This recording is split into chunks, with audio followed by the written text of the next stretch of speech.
விஜயை முழு கட்டுப்பாட்டில் வைத்திருக்கும் த்ரிஷா. எல்லாத்திற்கும் அந்த குடிப்பழக்கம்தான். திடீரென தடைபெற்ற திருமணம். தமிழ் சினிமாவில் உச்ச நடிகையாக வலம் வந்தவர் த்ரிஷா. தமிழ் மட்டுமில்லாமல் தெலுங்கு சினிமாவிலும் நல்ல மார்க்கெட் த்ரிஷாவிற்கு இருந்தது. சினிமா உச்சத்தில் இருந்த போதே கடந்த 2015ஆம் ஆண்டு திருமணம் செய்து கொள்ள முடிவு செய்து தொழிலதிபர் வருண் மணியனை திருமணம் செய்ய விருப்பம் தெரிவித்து அதற்கான திருமண நிச்சயதார்த்தமும் நடந்து முடிந்தது. இதில் இருவரும் மோதிரம் மாற்றிக்கொண்டனர். வருண் மணியனை திருமணம் செய்ய முடிவு எடுப்பதற்கு முன்பு வரை தெலுங்கு நடிகர் ராணாவை காதலித்து வந்தார் த்ரிஷா. திருமணத்திற்கு முன்பே இருவரும் ஒன்றாக வாழ்ந்து வந்ததாக கூறப்பட்டது.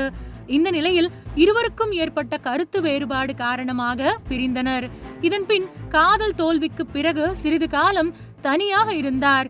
இதன்பின் சினிமாவிற்கு முழுக்கு போட்டுவிட்டு தொழிலதிபர் வருண் மணியனை காதலித்து திருமணம் செய்ய முடிவு செய்தார் த்ரிஷா.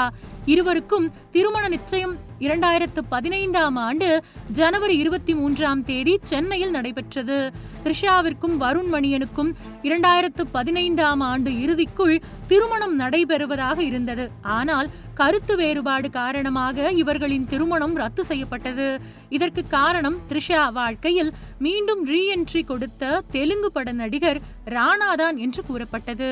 கருத்து வேறுபாடு காரணமாக பிரிந்த ராணா மீண்டும் த்ரிஷா நிச்சயதார்த்தம் முடிந்த பிறகு த்ரிஷாவுடன் சமரசம் செய்துள்ளார். இந்த நிலையில் ராணா தன்னை திருமணம் செய்து கொள்வார் என்று நம்பி வருண் மணியனுடன் நடந்த திருமண நிச்சயதார்த்தத்தை ரத்து செய்துவிட்டு மீண்டும் தெலுங்கு நடிகர் ராணாவுடன் ஜோடியாக வலம் வந்தவர் திடீரென்று கருத்து வேறுபாடு காரணமாக இருவரும் மீண்டும் பிரிந்தனர். ஆனால் ராணா மீண்டும் தன்னுடன் இணைந்து விடுவார் என காத்திருந்த த்ரிஷாவிற்கு ஏமாற்றம் அளிக்கும் விதத்தில் கடந்த 2019ஆம் ஆண்டு நடிகர் ராணா மிஹிஹா பஜாஜ் என்பவரை காதலித்து திருமணம் செய்து கொண்டார். இதை பொறுத்து கொள்ள முடியாத த்ரிஷா தனது சமூக வலைதளத்தில் முன்னாள் காதலியை நெருங்கிய நண்பர்களாக வைத்திருப்பவர்கள் நார்சிசிஸ்டிக் சைக்கோபாத்ஸ் என த்ரிஷா பதிவிட்டு தனது கோபத்தை அப்போதே வெளிப்படுத்தி இருந்தார். இதனைத் தொடர்ந்து த்ரிஷா தற்பொழுது பட வாய்ப்புகளும் குறைந்துள்ளதால் கிழக்கு கடற்கரை சாலையில் தனக்கு சொந்தமாக தனிமையில் இருந்து இருக்கிறார்.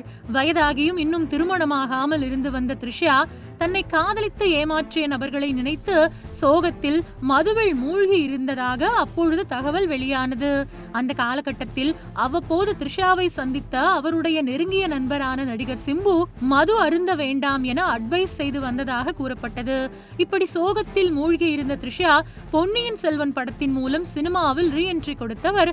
லியோ படத்தின் மூலம் நீண்ட இடைவெளிக்கு பின்பு விஜய் வாழ்க்கையில் ரீஎன்ட்ரி கொடுக்க விஜய் அவரது மனைவி சங்கீதா இருவருக்கும் இடையில் மோதல் அதிகரித்து இருவரும் பிரிந்து வாழ்ந்து வரும் நிலையில் தற்பொழுது த்ரிஷாவின் முழு கட்டுப்பாட்டிற்குள் வந்துவிட்டார் விஜய் என கூறப்படுகிறது.